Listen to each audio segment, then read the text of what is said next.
Hello ladies and gentlemen, and welcome to another Irish Wristwatch production. My name is Brandon, and this is my final review of The Legend of Korra Book 4. We have episodes 12 and 13. So for the first part of this grand finale, we have episode 12, which is really straightforward. It is, simply put, Kuvira and her army have moved into the streets of Republic City, and now Korra, along with Mako, Bolin, the Airbenders, Varric, Julie, Asami, must now defend the streets of Republic City from Kuvira, and it's a pretty epic fight. You know, you've got the Airbenders flying around trying to distract Kuvira, trying to knock her down with tornadoes, Bolin lava bending the ground and stuff like that. The action is all real sick. Like, it's real dope. It's real awesome. I love it. You have some other stuff happen during the episode. We have Pema and Wu trying to escort the remaining members of Republic City out of the city. And what happens is Wu ends up wrangling a couple of badger moles and digs them out.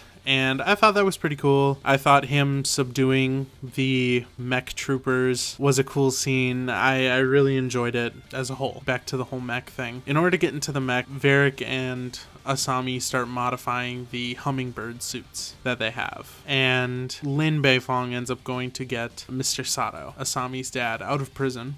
And this is funny considering it makes you wonder what happened to the rest of the people in prison, since Kuvira spent the entire time just lasering the entire city. It makes you wonder what happened to the rest of the people in prison. Was Lin getting out like Mr. Sato and going, oh yeah, you know, by the way, the rest of you, I mean, I guess if you live, great, but you're still in prison. So he helps out Asami, and they get their two hummingbird suits to go and cut open the platinum shell of the robot. You know, there's a part of me that thinks there could have been a better way to stop the robot. Like, it's hard for me to believe that the entire thing is made out of platinum, because Kuvira had to be manipulating it some way, and I guess she was manipulating it using those controls. And it makes me wonder what those controls were made out of, because later on she uses those controls to fight Korra in the episode after, and they're clearly made of like a black liquid. And I think she was using this same sort of metallic substance earlier on in the series, where she was sort of taking a metallic substance and shaping it. But I just thought that was mercury. So was she actually fighting with mercury, or was it like a liquid form of the meteor rock that Toph had gotten? Because that's what it reminded me of. It reminded me of like Toph's like meteor that she used in The Last Airbender that Sokka made his sword out of. It reminded me of that stuff. We have Varric and Julie and Asami and Mr. Sato cut into the robot because Mr. Sato had built plasma saws to cut platinum in order to help make the mechs. Basically what happens is Varric proposes to Julie, so that's cool. And I forgot to mention earlier, Varric used an EMP to take out most of the mechs, but it wasn't able to take out Kuvira's because Kuvira's was powered by spirit vines. I'm not really sure what the logic is there, but I guess it worked. And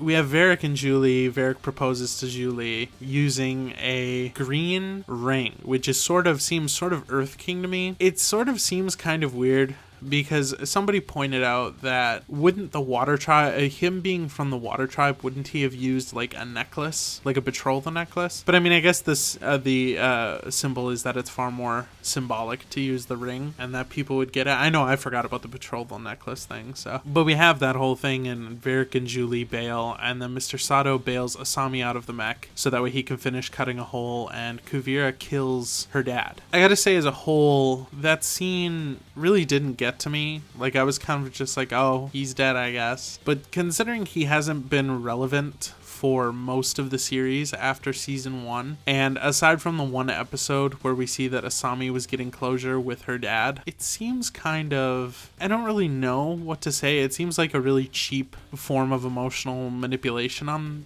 the writer's parts, I guess. It was an unnecessary thing that happened, but it happened, and you know, that's kind of a bummer. And that's pretty much how the episode ends. We have Bolin, Mako, Lin, Sue, and Korra enter the giant mech, and that's how episode 12 ends, with them entering the mech. I also forgot to mention that they had recruited Batar to help modify the hummingbirds and stuff like that, but he was not actually a part of the actual operation. We have some reconciliation between Batar and Sue, but I guess it's a little disappointing because we don't see much from Batar for the rest of the show. That's kind of it. And it's sort of disappointing because other than what I feel like is Todd Haberkorn's perfect performance, not really. You know, I still like him better as Death the Kid or Fiero from Baccano, but that's just me. Aside from that, we don't really find find out why Baatar did what he did. He says he loved Kuvira and he went off with her, but it's not really understandable as to why he hated his own family, you know, and it still shortchanged us a bit on the development of Baatar. I mean, I guess Baatar played his part, didn't he? After that episode, which again, like I said, was straightforward, a lot of good action, we have episode 13, the final episode of anything Avatar. So we have the final battle inside the mech. We have Mako and Bolin going to stop the central power source. We have Suyin and Lin going to take out the cannon, which they do successfully. And then we have Korra going to fight Kuvira. It's good. Oh, we have some really good action. We have some really good choreography. The metal bending, Mako versus a metal bender, I thought that was a cool fight. Bolin with his lava disc, I thought was pretty dope. I don't know where he got that from, but I thought it was really cool anyway. And I thought it was all really good. First off, I wasn't really a fan of the fact that they tried to make it seem like Mako was going to die. They should have killed him. That's my personal opinion. And I know it just said like Mr. Sato was kind of a bummer or whatever, but I didn't really care about it. But it's different from Mako, who is a major character. And to put him into this position where it's like he's going to die, but at the same time, you know, he's clearly not going to. I don't know, it's weird. It feels like I got cheated out of like a full emotional investment. It feels like, oh God, Mako's gonna die, and then he didn't. I was like, oh, what? He's not? Oh. And it felt really weird, to say the least. I mean, I thought it was a cool moment. It was a really cool, heroic moment on Mako's part. And I felt like Bolin, his comedic positioning for this episode, you know, we didn't have him stuffing a sock in Kuvira's mouth like we did at the end of book 3 with Zahir. We had very serious Bolin, and I think this season did a lot to show Bolin's grown up over the years, and Mako has grown up, and I think this season did a lot to show all of these characters have really grown up, and it was nice to see that. Now, for the final fight between Kuvira and Korra, it was cool. It wasn't what I wanted. I wanted Korra to just fucking like Spartan kick Kuvira out of the mech and pursue her, and I wanted them to like fight in the open. I wanted the fight to just kind of keep going after the mech crashed and everything like that. But as for the fight itself, I thought the fight was really good. The choreography was great. The music was great. I really enjoyed it. Was it as over the top as I wanted? No. But was it dope as fuck? Yes. Then we have Kuvira runs off into the woods, and she uses her spirit cannon that she had, which apparently still works and still functioned off of the spirit vines that it was tangled in. Again, I'm not really sure the logistics of that. And then Kuvira couldn't shut it off. And so Korra protected Kuvira and spirit bent that energy, causing a massive explosion, which opened up a spirit portal in the middle of Republic City, which is huge. Again, proving that Korra is changing the world. And we have this moment between her and Kuvira in the spirit world where Kuvira just sort of has this breakdown, and Korra shares compassion with her. And I know how a lot of people feel about Kuvira. They thought the moment was lame or forced, but I got out of it what I needed to.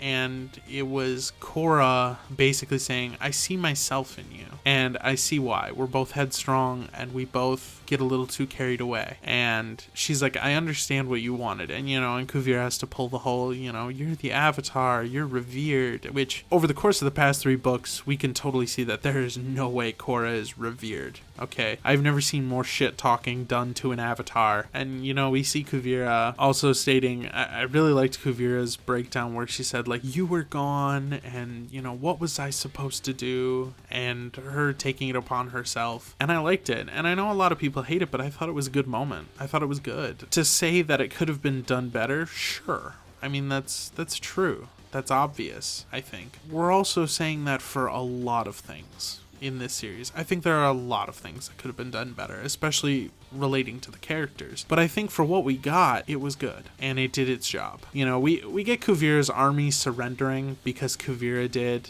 and how Suyin just gives her the back talk, which I enjoyed. But Kuvira's army just sort of just surrendering because Kuvira was like, no, we're done, kind of shows something interesting, and it's that people really followed Kuvira for her, not necessarily for her ideals. They followed Kuvira because they saw the Great Uniter as something important, as something powerful, and it shows you what kind of person Kuvira is. She's very charismatic. She was able to carry a full military force, and I think that was impressive, especially considering, looking at Kuvira, she didn't really have a lot going for her in the way of a bending threat, did she? Like, for Legend of Korra, every single person that they fight is just a top class bender that always has unique abilities. And I think even Zahir, who got beaten by Tenzin, even Zahir was a top class fighter. Like he was a top class fighter, and he was able to unlock a power that nobody else had in centuries. And so I think Kuvira, I mean, what is she? A metal bender. But we've seen metal benders. You know, we've seen the Beifongs, and we know that there are better metal benders out there that aren't her, and we know that there are more powerful benders, so her threat had to be her army and her tactical abilities, and they definitely showed that throughout the show. Her spirit weapon, I think, was sort of her Sozin's Comet. It was her end game, and I thought the spirit, my feelings on the mech were expressed in the last episode that I did, in which I don't really know how I feel about the mech. I don't really know how I feel about that. But it was her end game, nonetheless. Now, finally, at the end of the episode, we have Varric and Julie's wedding, with Bolin presiding over the proceedings. And we have some decent closure here. We have closure from Korra with Tenzin, from Korra with Mako, and then we have the final moment of the series. But before I get to that, I also want to point out Wu, okay? Wu is interesting because he basically decided as a character that he would give up power in the Earth Kingdom and decide to resign it to democratic states. It was predictable, but I liked it anyway. I just want to point that out. It was predictable and I liked it anyway. Another thing I wanted to point out is when Korra and Kuvira were emerging from the spirit portal and Korra was all blue and Kuvira was all purple, I thought they were going to do some weird like reincarnation of Rava and Vatu shit. I don't know why, but that's just what I got out of it. I know it might not have crossed other people's minds, but it crossed mine. With that all said and done, I think it's time to get to the elephant in the room, Korra and Asami. And I know how a lot of people feel about Korra and Asami. It has torn everyone up. There are meltdowns. There is all sorts of stuff being thrown around. And here's all I have to say on it. I liked it. It left me in a weird place, and I still feel weird. I feel weirdly empty about this finale. Like, I want to feel emotions, but I can't. That's how I feel about this finale. Like, I can't feel something, and I want to feel something. But here's what I'll say. Could it have been done better? Yes. Was it foreshadowed? Yes. So to say that you couldn't see it coming, fine, but I think it's less because it wasn't done, because there wasn't anything, and I think it's more because people were in denial over the fact that Korrasami could happen. I was not in denial. I was open to the idea. I just didn't think it would. I didn't think they were going to do that. I thought it was going to be Mako and Korra, and it turns out to be Korrasami, and I am blown away by it still. I have a hard time processing it, because this is something that I don't think anybody could have seen coming. I don't think anybody thought was going to actually happen, but it did. And a lot of people can sit here and say it was pandering. Fine, go ahead. We saw over the course of how long, at least book 3 and book 4. Maybe they only did it for book 3 and book 4, but let's be fair here. Nobody was talking about Korrasami until the end of book 3. So apparently at the end of book 4, the scene where they hold hands and stare at each other was not in the final cut. Now this was stated I think by somebody's Tumblr who had worked on the show. Apparently they had seen the final episode and the final cut did not have that in there, and they put that in there at the last second. Who knows what was actually in the last cut? All I'm going to say is this. It's there. And you can say it's pandering, you can say whatever it is. But this is what they wanted to do with their show. And ultimately, this is the case. And I like it. I appreciate it. I love it for what it is. Could it have been done better? Yes. I've mentioned before that remembrances should have been used for other reasons. I think the middle part of remembrances in particular should have been used as a flashback sequence for Korra and Asami's relationship. Would it have been hitting you over the head with it? Sure. But you know what? That way nobody could look at this ending and go, didn't see that coming. The fact that there are people still denying this, I think is ridiculous. I think anybody can go online and see any number of collectives of evidence. I'm not going to bother telling you or displaying them, aside from look at the position that they're in at the end and look at the position that any other couple in the series takes at some point. Kuvira and Batar, Pali and Zahir, Varric and Julie, and now we have this. I think even Opal and Bolin take that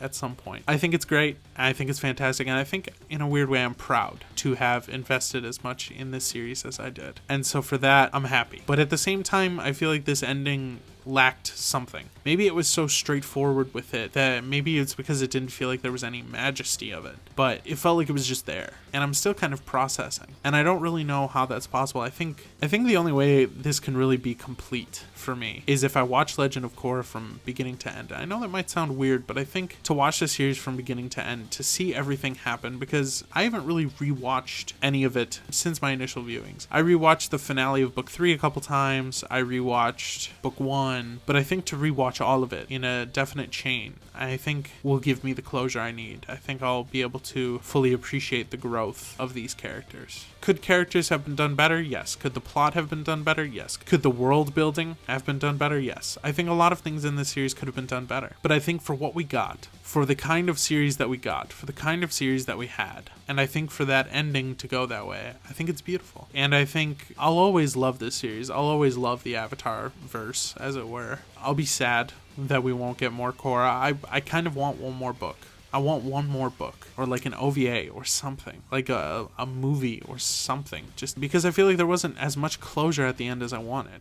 I guess I wanted to see Kuvira in prison. You know, maybe I wanted to see Bolin and Opal have a final conversation with Korra about their relationship. I kind of wanted to see a bunch of people come up to Korra and sort of talk to her about how they've made her life better, even if they were short little exchanges. I kind of wanted to see that. And supposedly it's just a whole myth, but apparently there's like 6 extra minutes that got cut off the finale. Whether it's true, whether it's not, I don't know. You know, there was a message board, things got said. This may or may not be true.